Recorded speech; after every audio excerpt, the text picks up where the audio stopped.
Red Hollow was the kind of town that learned cruelty early and wore it proudly. A sun-cracked settlement pressed between rust-colored hills and a dying rail spur, where laughter often came sharp and unkind, and men measured worth not by character, but by how loudly one could speak or how hard one could drink. And into this town rode Elias Crow, a man so quiet that rumors filled the space his words never occupied, whispers claiming he was slow, broken, or hiding cowardice behind silence. Though the truth was heavier, Elias had once been a man with a family, a voice and land stretching farther than the eye could see, until a winter fire sparked by greed and careless rail. Men burned his ranch to cinders, taking his wife Lydia Crow and their unborn child with it, leaving Elias alive but hollowed, choosing silence not because he lacked words, but because every word reminded him of the ones he could never say again. And so he settled on the edge of Red Hollow in a lean-to cabin, working cattle drives, fixing fences, and passing through town like a shadow that never argued back when mocked. The men of Red Hollow laughed at him openly, at the saloon where cards slapped tables and whiskey loosened cruelty. They mimicked his silence, betting whether he even knew how to speak, while Mayor Harlan Wick, a man with gold rings and rotting morals, encouraged the ridicule because silence made Elias easy to overlook, and overlooked men were safest to exploit, especially when Wick's true power lay not in law but in debt, mortgages, and contracts signed by desperate hands, the worst of which belonged to Mara Bell, a widow whose husband, Thomas Bell, had died crushed beneath a mine beam that should never have failed, a death paid for with a few coins and a shallow apology, leaving Mara to run the town's last honest dry goods store while Wick slowly tightened the financial rope around her neck, raising taxes, altering loan terms, smiling while promising mercy he never intended to give. And Elias noticed everything, every raised tax notice. Every night, Mara stayed late counting coins with shaking hands. Every time she smiled through humiliation, because silence sharpens observation. And while others laughed, Elias rode far beyond Red Hollow under starlight, quietly buying land through intermediaries, investing in cattle routes, trading timber rights, and storing money not for power, but for a reckoning. He believed fate would someday demand. The reckoning began the morning. Wick nailed a red foreclosure notice to Mara's shop door, the paper flapping like an execution banner, drawing a crowd eager for spectacle, laughter rippling as Mara stood pale and still, her hands clenched in her apron while the sheriff shifted uncomfortably.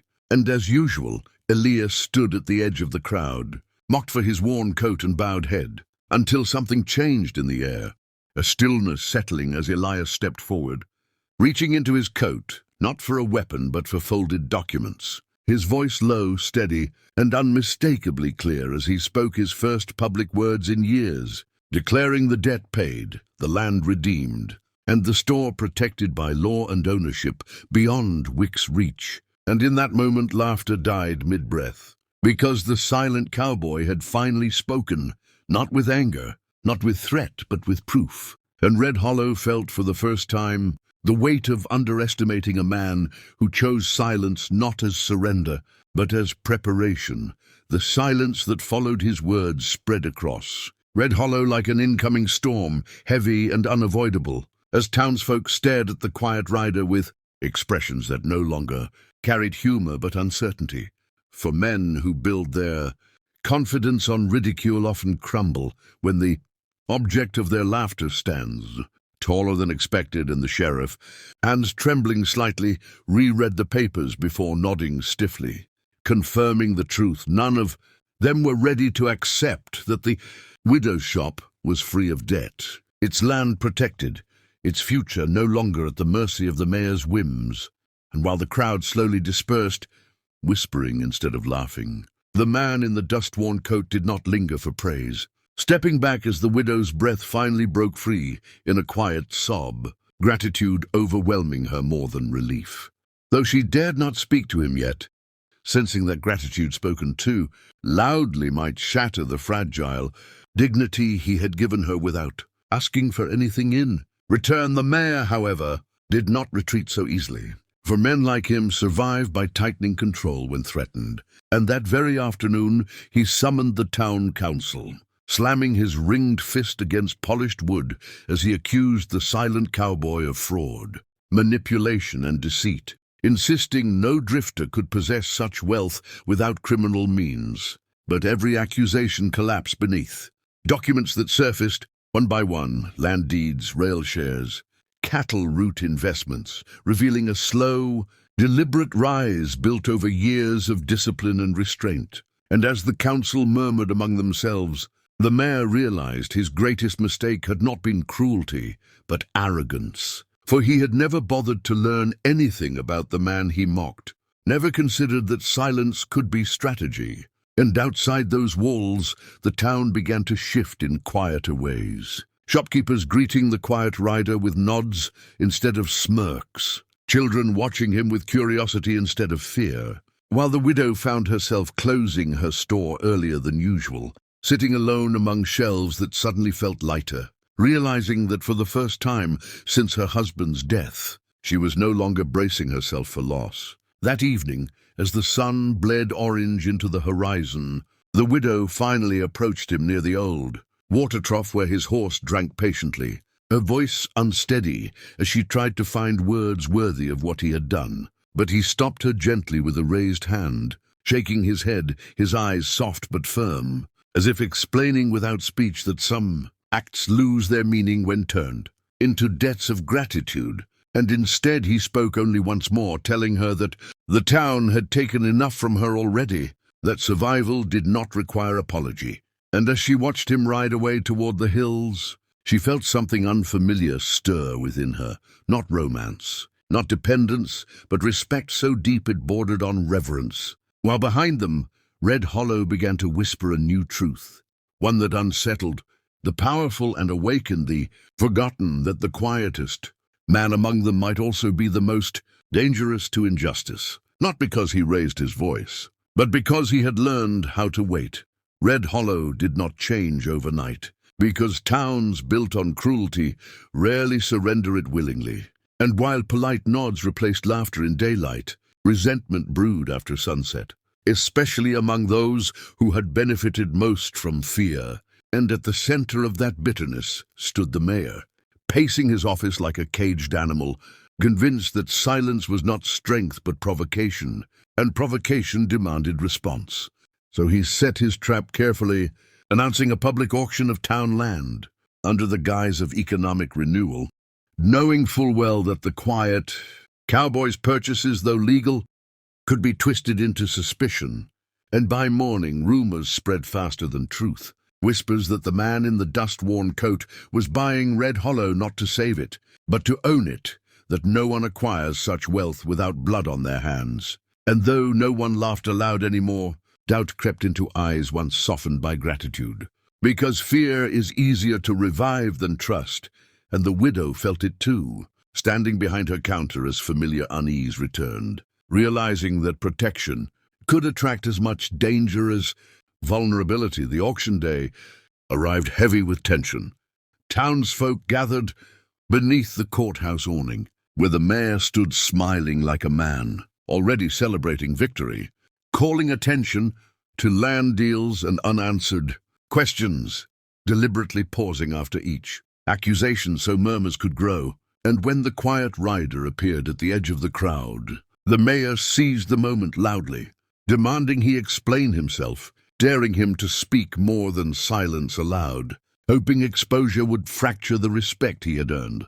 But the man did not rise to the bait, stepping forward only when legally required, producing records with calm precision, allowing facts, not volume, to dismantle lies. And yet the mayor pushed harder, revealing his final card, accusing him of profiting from the mine collapse years earlier, the same tragedy that killed the widow's husband, a lie sharp enough to draw gasps. And for the first time, the quiet cowboy's composure faltered, pain flickering across his face, not because the accusation held truth, but because it weaponized grief, turning loss into entertainment. Before silence could reclaim the moment, the widow stepped forward, her voice shaking yet resolute, declaring that if the man before them were guilty, she would have felt it in his actions, in his restraint, in the way he restored dignity without demanding loyalty. And her courage cracked something open, prompting others to speak. An old rancher recalling fair deals, a rail clerk admitting to falsified ledgers ordered by the mayor himself, and, as truth surfaced piece by piece, the mayor's authority began to crumble publicly, rage twisting his features as control slipped away. And when the quiet cowboy finally spoke again, his words were few but devastating, revealing that the auction itself had already been purchased legally. The night before, every parcel secured, not to hoard power, but to strip corruption of leverage. And as the crowd realized the ground beneath their feet no longer belonged to fear, a new silence fell, not mocking, not doubtful, but reverent, while the mayor backed away knowing his downfall had begun. And the widow, standing beside the man once ridiculed, understood that courage did not always roar. Sometimes it stood still long, enough for lies to collapse under their own weight. That night, Red Hollow learned how fragile corruption truly was, because when power begins to slip, desperate men stop, pretending to be lawful, and the former mayor proved this by striking under cover of darkness, hiring rough hands from neighboring towns to burn records, intimidate witnesses, and frighten the widow into fleeing, believing fear could still reclaim what money and lies no longer could. But the quiet cowboy had anticipated this long before the first match was struck, positioning trusted riders at the edges of town, securing homes that would be targeted. And when flames rose near the dry goods store, he arrived not as a savior seeking praise, but as a shield, standing firm while others followed his lead, buckets passing hand to hand, courage spreading faster than fire, until dawn revealed a town shaken but standing. And for the first time in its history, Red Hollow had defended itself against tyranny instead of bowing to it.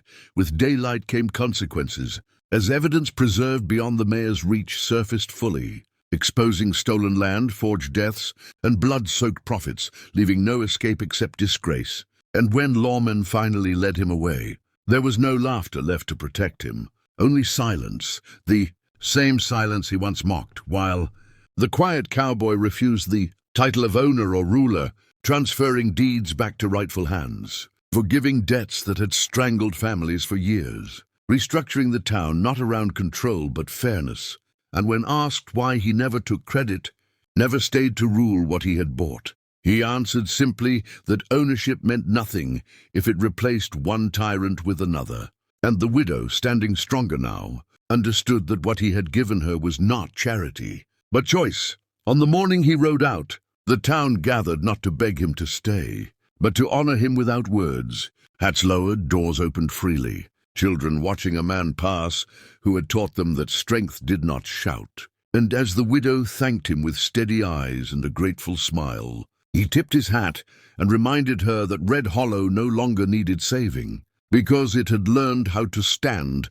And years later, when travelers asked why the town prospered while others withered, the answer was never a name, only a lesson passed down carefully, that once they laughed at a silent cowboy, until they learned silence can carry resolve, patience can build power, and the truest justice comes not from vengeance, but from restoring dignity to those the world tried to erase.